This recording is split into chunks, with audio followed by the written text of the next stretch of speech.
Henderson. Deputy President. Several months ago I visited the UTS Startup Hub, an exceptional example of a university accelerator course working as it should, without imposing a massive debt trap on students. The UTS Startup Hub is one of some 120 accelerator or incubator courses being offered by Australian universities, most at no or very little cost to students.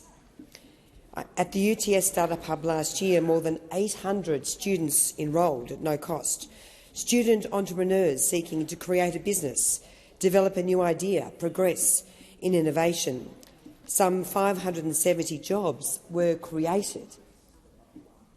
Like so many universities, UTS sees great value in investing in student entrepreneurs and provides around $3.5 million a year for its wide range of start-up activities. And this is well and truly paying off. In some 5 years, the UTS Startup Hub has created companies worth in total more than $500 million. I regret to say, Acting Deputy President, that Startup Year is half-baked policy. It is a solution in search of a problem. Why on earth would students take on a massive Startup Year loan for an accelerator or incubator course when there are more than 100 from which to choose being offered currently by many universities, principally free of charge? So I say to Australian students, if this legislation passes today, don't risk taking out a Startup Year loan. Have a look at the incubators, the accelerator courses that are on offer, and even some of the TAFE courses, such as the Certificate in Entrepreneurship and New Business offered by New South Wales TAFE, which is roughly half the cost of a startup help loan. As I say, this is half-baked policy, a Labor election commitment, in truth, a thought bubble from the Industry Minister, Mr Husic. It is embarrassing clear that the government has not done its homework, and we should not be surprised. Labor is tone-deaf to its cost of living crisis, which is imposing such a significant burden on so many students. So many students are struggling to put food on the table or pay the rent. Labor is tone-deaf to more than 3 million Australians who have a HECS debt, which has just increased by a massive 7.1% as a result of Labor's sky-high HECS indexation. This is compounded by a broken HECS payment system, which indexes loans without taking into account repayments made during the financial year. This loan scheme should be stopped before it starts. Startup Year would cripple students with a debt for full fee paying university courses of up to $23,600. These courses, and what's so ridiculous about this whole scheme, these courses don't even currently exist. The guidelines that underpin the operation of the Startup Year program was only released publicly last week. We've been calling for these guidelines for months, as had the universities. And this is a program that's meant to start in less than 2 weeks. It's an absolute mess, Mr Acting Deputy President. That's why I will be moving at the end of my contribution a second reading amendment that the bill not proceed until the guidelines are tabled. I also say it's very regrettable that the universities were not given an opportunity to consult on the draft guidelines. This is extremely arrogant of the Albanese government. The government is asking universities to deliver these courses, and the universities, it doesn't even give the universities the courtesy to consult on how these courses will be delivered. Last year, the government ran a consultation of the proposed Startup Year program, and the university sector was absolutely scathing in its criticism. There were a broad range of concerns, deep concerns. This is a scheme unfit for purpose. This is a scheme which offers no discernible value to student. that the whole design of Startup Year is flawed, that the risk to students is too high, that students would be reluctant to take on more debt, and that more consultation was needed, such as a working group before the bill was passed, and that there should be a proper pilot, a genuine pilot, before this scheme is rolled out in full. There was also broad concern that the Startup Year Loans program discriminates against regional students and regional universities without existing accelerated programs. In fact, these submissions were so scathing that the government tried to keep them secret until the Senate, initiated by the opposition, until the Senate ordered that the submissions be made public, though I do note our disappointment that the Greens backed the government's public interest immunity claim to keep some 3 of those consultations secret. That was most regrettable, particularly for a government which crowed so intensively about the importance of being transparent before the election, and we now see the government failing in this basic obligation time and time again. This bill demonstrates that the Albanese government has not put the interests of students first. We are supporting the provisions in relation to Avondale University as a Table B provider, and also the other provisions in relation to the Australian Research Council and the amendment in relation to providing New Zealand citizens who apply for PR up until the 1st of July with the opportunity to access HEX. But we will be seeking to vote down the Startup Year provisions because these pose such a significant risk to students. And as I say, it's very regrettable that the interests of students have not been put first and foremost by this government.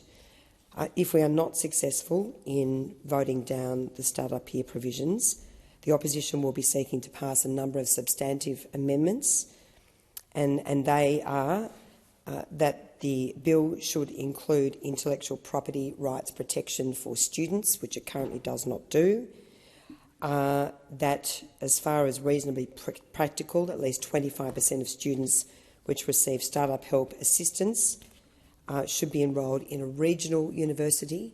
We've seen no regard for the needs of regional students in this bill.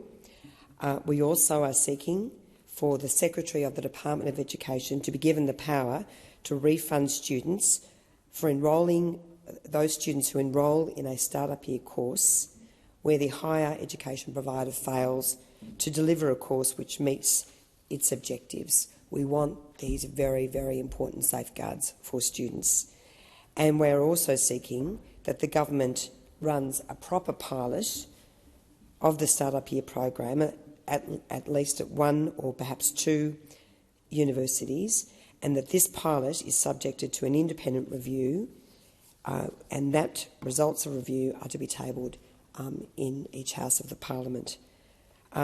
We are very concerned that the government's proposal currently, after the university sector called for a pilot to be run before this is rolled out in full, the full 2,000 places, that the government's position is to roll out 1,000 places, which we don't believe gives students enough protection and isn't a genuine pilot based on proper criteria to really test the efficacy of this scheme.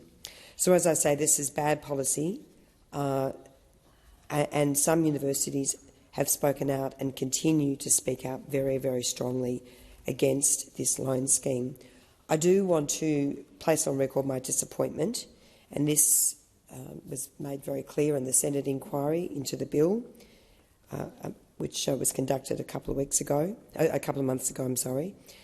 I do want to place on record my disappointment that some of the peak higher education bodies, such as Universities Australia, the Group of 8 and the Australian Technology Network, have not been more robust in speaking out about the risks to students in taking on this full fee-paying student loan. I mean, just imagine the lunacy of saying to a student, go and take out $23,600 or one course of $11,800, full fee paying, at such a high risk, which is subject to indexation next year and every year beyond that, on top of the current debt that so many students are carrying, rather than looking at one of the 120 courses which are currently on offer, many of which are available to students at little or no cost.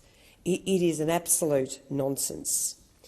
I do, in speaking about the importance of backing our young student entrepreneurs, I do want to celebrate the incredible work of the Coalition when we were in government in backing entrepreneurs, including young Australian entrepreneurs.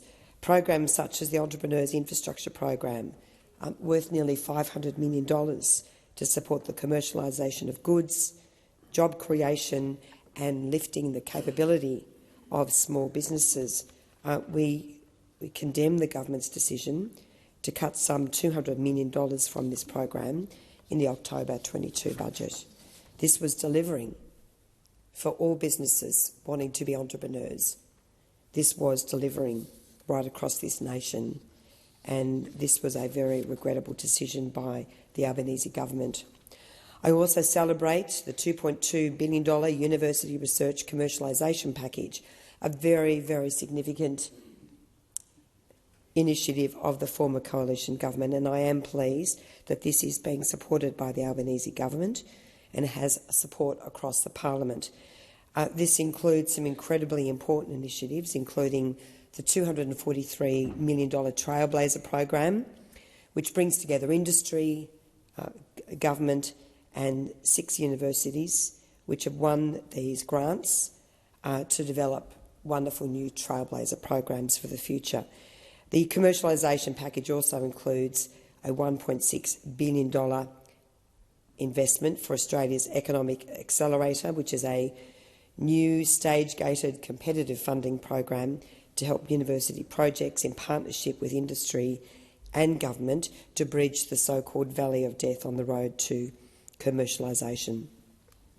So there is the opportunity right now to go back to the drawing board, at the very least run a proper pilot so that this very flawed and defective scheme can be independently assessed using proper criteria by an independent process with the results reported back to the Parliament. At a time, Mr Acting Deputy President, when so many students are on their knees, battling Labor's cost of living crisis, escalating student debt with no relief in sight, the best the government can do is put forward this half-baked loan scheme which will plunge students into even further debt for no discernible benefit.